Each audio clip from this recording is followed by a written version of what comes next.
Morning, ladies and gentlemen. Welcome to the 10th Nakshatra of Magha, where we are considering now the life lesson and the comparative study with i-ching and gene keys. Life lesson of a nakshatra and how we can derive that best learning through i-ching and gene keys. Sort of a comparative study here in this podcast. So now we are in the 10th one. You can see the previous ones if you are so inclined. Now, just to recap, Magha is in Leo, ruled by the sun, very fiery sign. It's Sattvic signs, fixed and male. It's very fixed mentality there. And what does this bring in? This is a Ketu-ruled Nakshatra. All Ketu-ruled Nakshatras, starting from Ashwini, going to Magha and graduating into Mula, for example. The 159, the Aries, the Leo, the Sagittarius. These nakshatras are all about ancestor energy, starting something new. Like Ashwini, it's an initiator. In Magha, it's the initiation of a king. Sun being the king, the leader. Who makes a good leader, really?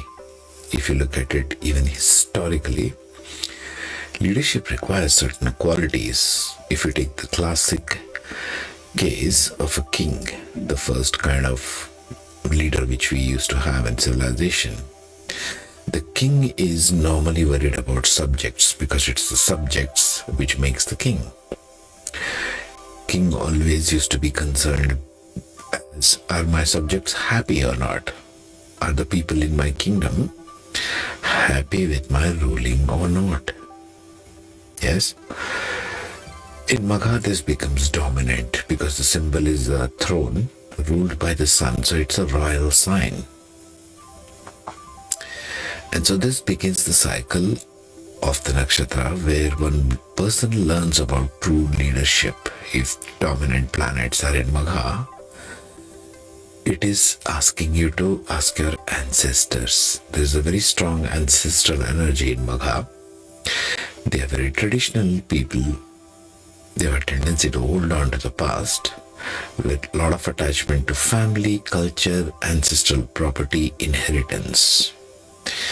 Even archaeology, if there is Saturn sitting here, unexpected good luck, inheritance, leadership, fame, outspoken, seeking success. Natural leaders can be, or they can be like Donald Trump, warped leaders, family-oriented and protective.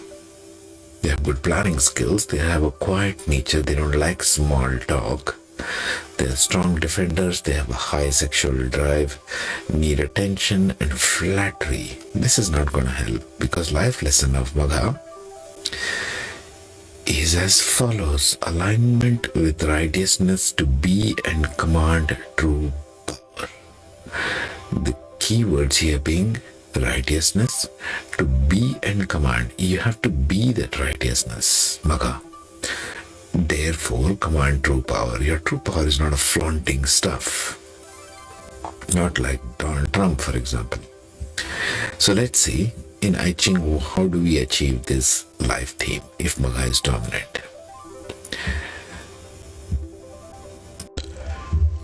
The first hexagram being hexagram number 9, Shao Ju, small accumulation. This suggests the idea of small accumulations and gradual growth. Don't be in a rush, Magha Nakshatra. In the context of Magha, it suggests that aligning with the righteousness involves small, consistent acts that accumulate over time. Suggesting patience to us, isn't it? This hexagram advises cultivating virtues and righteousness in daily actions, little things. It's always the little things, isn't it? Hexagram 33, Dun, retreat. Dun symbolizes the concept of strategic retreat. A king, Mr. Sun, should know when to stop and when is the right time to begin. Aligning with the theme of Magha, it suggests true power comes from knowing when to retreat, regroup, and realign with righteousness. This hexagram advises strategic withdrawal to gather strength and maintain alignment with higher principles. Where is Magha going to get that Ketu type of higher wisdom? It's not going to be from books, it's going to be from their ancestral energy. Give some thanks to ancestors. Go and donate some milk, some sweets, milk-based sweets to a temple, especially on a new moon night. Okay, that's where your ancestors are.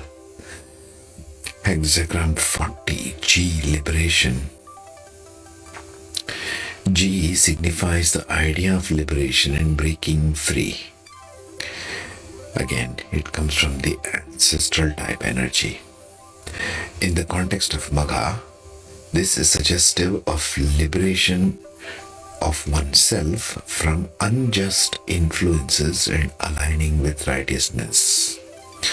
In today's world, let it be prime ministers, presidents, the kings of our time, unjust influences of corporations, money laundering, all these scams that you see going around, right?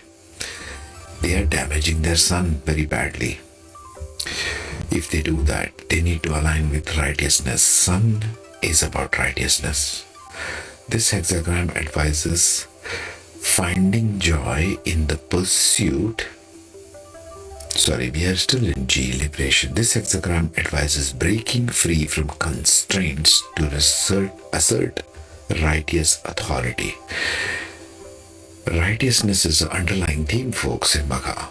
Then only they get true power, and they command true power, not demand true power. Be careful of electing leaders who demand attention and power. You have to command it. You have to have the respect of people.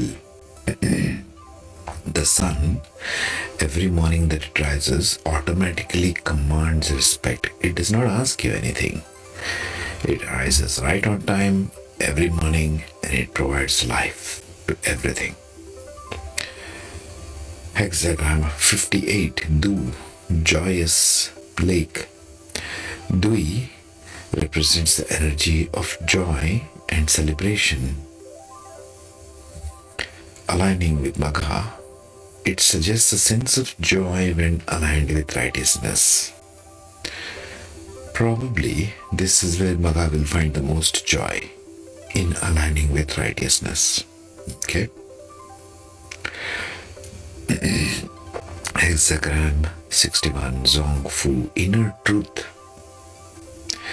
This symbolizes the concept of inner truth and sincerity. It suggests for Magha, be rooted in your inner truth and authenticity. Pick one for leaders, being authentic in your personal and professional life. Because let's face it, sun is very public. This is a very public kind of energy. What you do, people will notice. This hexagram advises maintaining sincerity and alignment with righteousness principles to wield genuine power. That's the bottom line for Magha. Hexagram 26, last one. Dachu, great accumulation. This is the opposite of small accumulation. Hexagram 9, isn't it? It represents the idea of great accumulations and abundance. Aligning with Magha, it suggests true power comes through righteous actions and virtue. This hexagram advises cultivating a wealth of righteousness in order to command a lasting, powerful, enduring impact. Now let's see what within the gene key system we find the following gems, right? To meet the life lesson of Magha Nakshatra, alignment with righteousness to be and command true power. Gene key number 1, the gift of creativity. involves tapping into the source of all creation, in our case being the ancestral energy. Go give some food to the ancestors, give to the birds, give to the animals. This gene key can guide individuals to align with righteousness by expressing their creative ways in which they can uplift, inspire, and command true power of people through innovative and constructive actions. Gene key number 9, in gift of inwardness. Inwardness involves introspection and self-reflection. This gene key can support Magha by guiding individuals to align with righteousness through their inner contemplation, leading to deeper understanding of one's own power and its responsible use. Gene key number 14,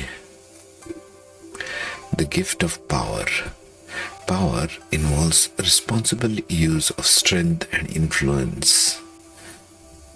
This suggests for Magha righteousness by encouraging individuals to wield their power with integrity. Something very required these days, isn't it? Ensuring that it's aligned with moral principles, ethical principles, much needed in our times. Gene key number 16, the gift of mastery. In this context, mastery involves the disciplined and focused application of energy. For dominant Magha people, it can suggest alignment with righteousness by mastering actions and choices, therefore commanding true power through skillful and ethical leadership. There you go. Gene key number 19, the gift of flexibility. In this context, flexibility says adapting to change while maintaining one's core principles. This gene key suggests alignment with righteousness through flexible. Be a little flexible. Difficult for Leo. It's a very fixed sign. Being flexible, difficult for fixed signs, Scorpio, Taurus, Aquarius, and Leo.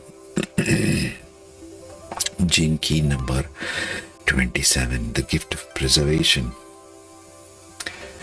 In this context, preservation involves protecting what is essential. How deep is that? Protecting what is essential. The sun is a protector of everything essential. Righteousness by guiding individuals to preserve and protect moral values, commanding true power. Again, commanding, not demanding, not slogans or charisma, which Magha loves, by the way, through defense of what is just and what is right. Gene key number 39, the gift of liberation. Again, this in the context of Magha suggests guiding individuals to align with righteousness through liberation of themselves and others, therefore commanding true power by fostering freedom and justice. True leadership is about providing freedom to the people to do what they want through their own creative actions, isn't it? Gene key number 52, gift of restraint. Once again we see that restraint involves holding back when necessary. It's not acting all the time. You have to take action only when necessary. This gene key can guide individuals to align with righteousness through exercise of restraint, therefore command